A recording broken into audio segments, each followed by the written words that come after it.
每到新學年開始，各組別都爭住借用場地同資源。音樂室俾咗邊個？禮堂今日用緊未？圖書館嘅器材有幾多？借出咗？如果仲係靠一張牆紙，逐個部門問，效率低之餘，又非常容易引起衝突。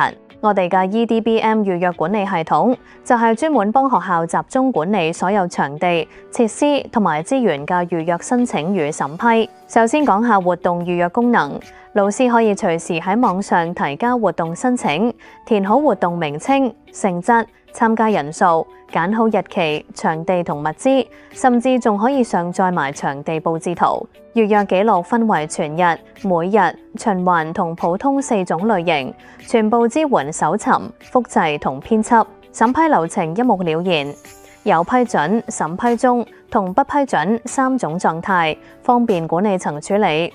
而預約場地一覽就提供咗月曆、週曆同日曆3種視圖，撳一撳任何一個格仔就可以睇到詳情。場地預約方面分為常規預約同全日預約。常規預約最啱固定時段，仲可以設定每隔幾星期嘅重複預約。全日預約就啱晒運動會呢類全日活動，可以隨時修改或者取消特定日子嘅場地。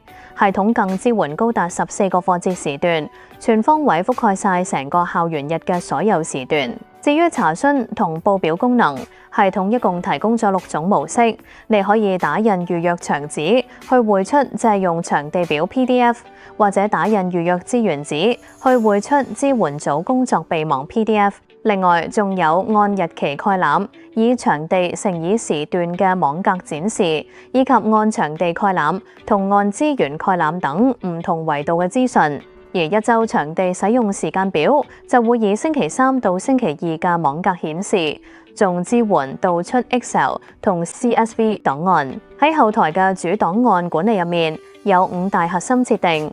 首先，活動性質設定，定義咗活動分類。資源分類同資源設定就用嚟管理庫存數量、存放地點同負責人。最重要嘅規則設置係系統嘅核心邏輯，決定邊個可以預約，邊啲場地可以用，使唔使審批，或者可以提前幾多日預約等等。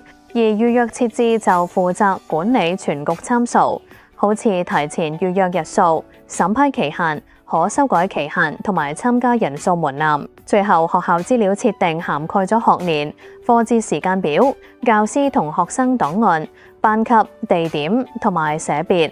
地點方面預設咗13個常見場地，包括英語活動室、音樂室、圖書館同禮堂等。而課節時間表亦有標準，半日同假期等多種模板可以隨時套用。